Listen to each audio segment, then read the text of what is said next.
শুরুতেই যেতে চাই রাজশাহীতে মারুফ হাসানের কাছে। মারুফ, জানাবেন পানি এখন কি পরিস্থিতি সেখানে, নদী তীরবর্তী এলাকাগুলোর চিত্র কেমন দেখছেন? উজ্জ্বল, আমি এখন দাঁড়িয়ে আছি রাজশাহীর যে টি বাঁধ সেখানে। এটি মূলত রাজশাহীর একটি পর্যটন স্পট এবং এখানে বিভিন্ন জায়গা থেকে মানুষজন এই জায়গাতে বেড়াতে আসেন। আজকে যদি আমি এই টি বাঁধের দৃশ্য যদি বলি, পদ্মা নদী আজ যে পানি ফুলে ফেঁপে উঠছে এবং প্রতিনিয়তই পানি বৃদ্ধি পাচ্ছে। আজকে সকালের যদি পানির রেকর্ড অনুযায়ী বলা যায়, সেখানে সকাল 6টায় দেখেছি 17.46 মিটার পর্যন্ত পানি ছিল। এখন সকাল 9টার এই রেকর্ড 1 সেন্টিমিটার বৃদ্ধি পেয়ে 17.47 মিটার পর্যন্ত বৃদ্ধি পেয়েছে। এখানে বলে রাখি যে শহরের যে বিপদ সীমা পানি সেটি হচ্ছে 17.05 মিটার।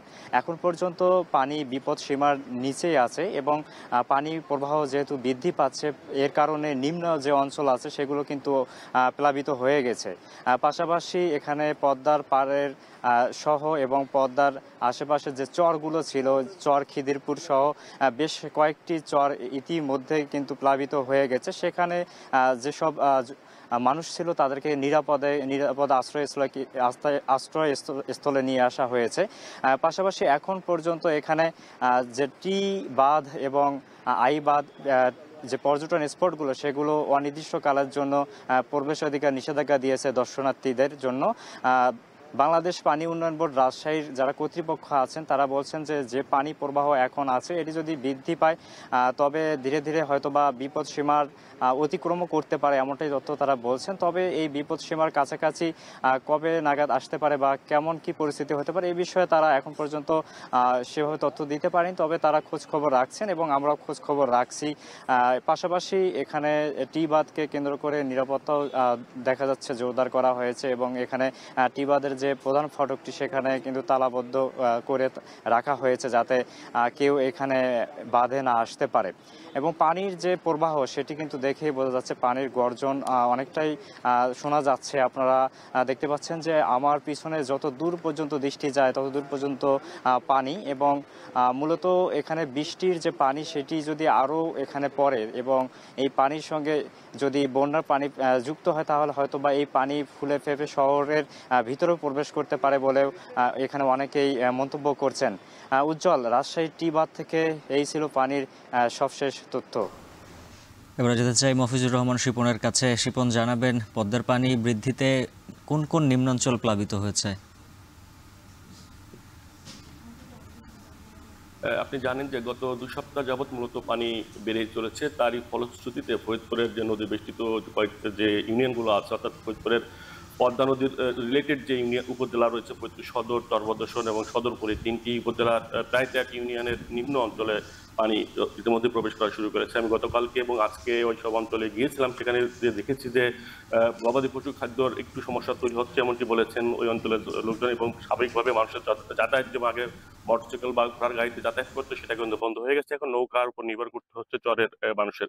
আমি দেখেছি যে ফরিদপুর সদর উপজেলার ডিগ্রিচর ইউনিয়নের আশ্রয়ণ প্রকল্প যেটি করা হয়েছে সেটা নদী ভাঙনে প্রায় কাছাকাছি চলে এসেছে, অর্থাৎ আজ বা কালকের মধ্যেই ধারণা করছে এলাকাবাসী যে নদীতে বিলীন হতে হওয়ার সম্ভাবনা রয়েছে। আমি এই বিষয়ে কথা বলেছিলাম ফরিদপুর জেলা প্রশাসনের অতিরিক্ত জেলা প্রশাসক রাজস্বের সঙ্গে। তিনি বলেছেন যে আমরা জেলা প্রশাসন থেকে সিদ্ধান্ত নিয়েছি আজকের দিন পর্যন্ত অপেক্ষা করবে যে ওইটাকে কোনোভাবেই টিকানো যায় কিনা। যদি না যায় সেক্ষেত্রে হয়তো ওই আশ্রয়ণ প্রকল্প যতগুলো ঘর বাড়ি ওই ডিগ্রিচরে রয়েছে সেগুলো সরিয়ে অন্যত্র নেবে এবং সেখানে যারা বসতি আছে তাদেরকে অন্য কোথাও পুনর্বাসনের প্রক্রিয়া করবে এমনটি বলেছে।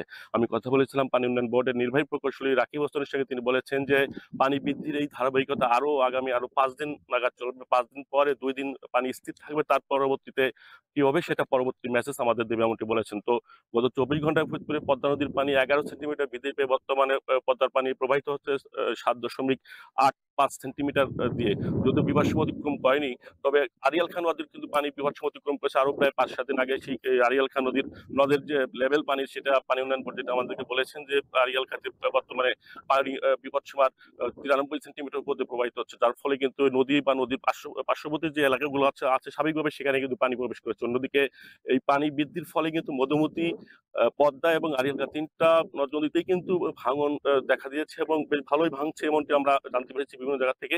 তবে ভাঙন প্রসঙ্গে পানি উন্নয়ন বোর্ডের যে নির্বাহী প্রকৌশলী আছেন তিনি বলেছেন যে যেসব অঞ্চলে মানুষের জানমালের ক্ষয়ক্ষতির পরিমাণ বেশি হতো সেখানে আমরা সরকারিভাবে জরুরি ভিত্তিতে জিও ব্যাগে বালিভর্তি জিও ব্যাগ ডাম্পিং করার চেষ্টা করছি, যতটা সম্ভব তাদেরকে সম্পদ রক্ষা করা যাবে, রাষ্ট্রীয় সম্পদ ক্ষয়ক্ষতি থেকে নিরূপণ করা যায় এমনটি বলছেন।